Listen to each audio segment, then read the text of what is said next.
વાઘા border પર કોણ duty કરતું હોય છે? બીએસએફ. એવી જ રીતે આના બીજા અન્ય ભાઈ CRPF, central reserve police force, જે વર્લ્ડનું સૌથી મોટું લાર્જેસ્ટ પોલીસ ફોર્સ છે. એના પછી આપણે એસએસબી સશસ્ત્ર સીમા બળ, એ આપણે નેપાળ અને ભૂટાન બોર્ડરની સુરક્ષા કરે.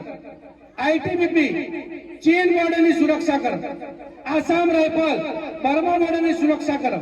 સીઆઈએસએફ ક્યારેક તમે એરપોર્ટ ઉપર જતા હશો, મેટ્રો સ્ટેશન ઉપર, ઈસરો, ભારત દેશની અગત્યના જે બંદરો હોય છે એ તમામ જગ્યાની, એટલે શોર્ટમાં કહીએ આપણે સૌ હિન્દુ રામાયણની રીતે આપણે વાત કરીએ, મહાભારતની રીતે વાત કરીએ, તો આજે અમિતચંદ સાહેબે એમની રજાઓ બધું કાઢીએ તો માતા સીતા એ તો એક આપણા દેવી કહેવાય, એના કરતા પણ વિશેષ હું બહેનનું સન્માન એટલા માટે કરી રહ્યો છું કારણ કે 14 વર્ષ ભગવાન રામ સાથે જે વનવાસમાં ગયા હતા એમને પણ 14 વર્ષ વનવાસ જે ભોગ્યો, એવી જ આપણા બહેને પણ વનવાસ જેવું જીવન ભોગ્યું કહેવાય. ભોગ્યું કે ના કહેવાય?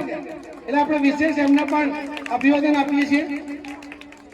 એ જે મારી વાત અધૂરી ગઈ, આજના યુગમાં મહાભારતમાં જેમ 6 પાંડવો હતા જે સત્ય સામે લડતા હતા, એ વખતે 5 પાંડવ એક સાઈડ હતા અને 1 પાંડવ કૌરવ સાઈડ હતો. પણ આજના યુગમાં લોકો કળયુગ કહેતા હોય કે જે બી કહેતા હોય, પણ આજના યુગમાં મોટી વાત છે કે આપણા 6 Pandav, BSF, CRPF, CISF, SSB, ITB, Assam rifle, આ 6 આજના પાંડવ, અને એમાંથી પણ આપણા વિશેષ અમિતચંદ સાહેબ વર્લ્ડની સૌથી મોટી લાર્જેસ્ટ પોલીસ સીમાની સરહદની સુરક્ષા કરતા કરતા આજે નિવૃત્ત થઈને આવે છે.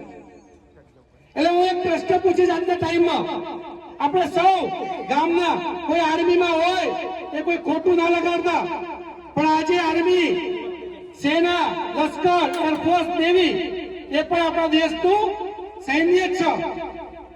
એ યુદ્ધના સમયે એના એક નીતિ નિયમો હોય છે. યુદ્ધના સમયે એ બોર્ડર ઉપર બીએસએફ સાથે લડાઈમાં જતા હોય છે, સાથે લડાઈ લડતા હોય છે. તો બંને પુત્રો આપણા ભારત દેશના સપૂત પુત્રો, આર્મી અને પેરામિલિટરી બીએસએફ, લડતા લડતા એક આપણો બીએસએફ નો જવાન શહીદ થાય તો એના શહીદીનો દરજ્જો નથી અને આર્મીને શહીદીનો દરજ્જો મળે છે. આ અન્યાય કહેવાય કે ના કહેવાય? ભારત દેશના બંને સપૂતનો સમાન અધિકાર મળવો જોઈએ કે ના મળવો જોઈએ? ચાહે પેરામિલિટરી ના હોય કે મિલિટરી ના હોય, જો બંનેને સમાન સુવિધા હક મળવી જોઈએ એવું માનતા હોય તે કોઈ હાથ ઊંચો કરજો. નાની રીતે સમજાવું એક વાત કે આપણા 2 પુત્રો હોય, એક જ માતાના બંને પુત્રો. એક પુત્ર સારો છે, સારું શિક્ષણ લે છે. એક દીકરો કદાચ શિક્ષણ સારું નથી લીધું, નકારો છે, એનો ઘરમાં કઈ ઠેકાણું નથી, પણ માતા પિતાને જ્યારે પોતાની સંપત્તિની વહેંચણી કરવામાં આવે તો સરખી કરશે કે વત્તા ઓછા કરશે? જો સરખી કરશે તો આ હાથ ઊંચો કરો. તો આજ આપણા દેશથી આજ વિકટ આજ આપ એમને અભિવાદન આપવા આવ્યો છો, શુભેચ્છા આપવા આવ્યો છો, એમને જે દેશ માટે કર્યું, એટલે આપણે આ જવાનોના માન સન્માન, સુવિધા, હક એ અમને મળી રહે એના માટે આપણે તમામે એક ગુજરાત એવી ધરતી છે કે જ્યાંથી દેશને પણ આઝાદી અપાવી. મહાત્મા ગાંધી હોય, સરદાર પટેલ હોય, અનેક એવા વીરલાઓ આપણા ગુજરાતની ધરતી પર જેમણે દેશને આઝાદ કરાવ્યો, અને તમામ માત્ર ને માત્ર ખાલી ગાંધીજીને કારણે દેશ આઝાદ નતો થયો, એમાં તમામ લોકો એમની સાથે જોડાયા હતા.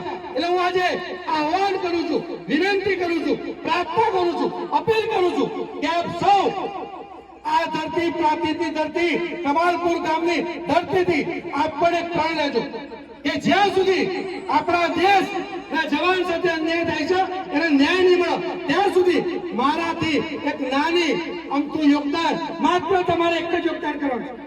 દીપેશ પટેલ પેરામિલિટરી કરી એક યુટ્યુબ ચેનલ ચલાવી છે. અત્યારે એમાં 9000 થી ઉપર લોકો એમાં જોડાયા છે.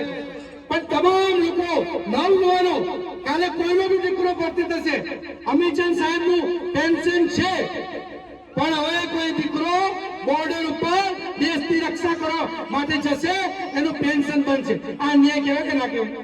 કોણ પોતાનો વાલ છો દીકરો બોર્ડર પર મોકલશે? આ દેશ માટે, રાજ્ય માટે બહુ જ ગંભીર બાબત છે કે આપણા દેશના જવાનો એમને માન સન્માન નહીં મળે તો આપણા દેશ વિકટ પરિસ્થિતિમાં આવી જશે. આપણા યશસ્વી વડાપ્રધાન નરેન્દ્ર મોદી સાહેબ 370 કલમ, રામ મંદિર, ટ્રિપલ તલાક, આવા મંદિર, આવા ગંભીર પ્રશ્નોનું જો નિરાકરણ કરી આવતો હોય તો આ જવાનોનું નિરાકરણ કરવામાં એમનો શું વાંધો હોય? તાત્કાલિક કરું છું કે ના કરું છું? કોઈ પાર્ટી એનો વિરોધ કરશે? એટલે હું આપણા નરેન્દ્ર મોદી સાહેબના ખોટા નથી માનતો, ખોટા નથી દેખતો, પણ એમના સુધી વાત તો પહોંચાડવી પડશે ને. અને પહોંચાડવાનું કામ કોણ કરશે? આ અમારા બહેનો, ભાઈઓ, વડીલો, નાનો, ખાસ કરી હું વિશેષ યુવા પેઢીને હું કહીશ કે યુવા પેઢી આપ જાગો, કારણ કે આપ ભવિષ્ય કાળ દેશનું છો. આપના માધ્યમથી જ આપણે જે આપણા જવાનો છે, વીર જવાનો દેશ માટે શહીદી આપતા હોય છે, બલિદાન આપતા હોય છે, એ માતા, એ પરિવાર માટે આપણે જેટલું કરીએ એટલું ઓછું છે. એટલે આપણે આવા પરિવાર માટે હું નમ્ર અપીલ કરીશ, વિનંતી કરીશ. આ તમને બીજી રીતે એક નાનો દાખલો આપું છું. એક નાનો દાખલો આપીશ. આપણે અમિતચંદ સાહેબ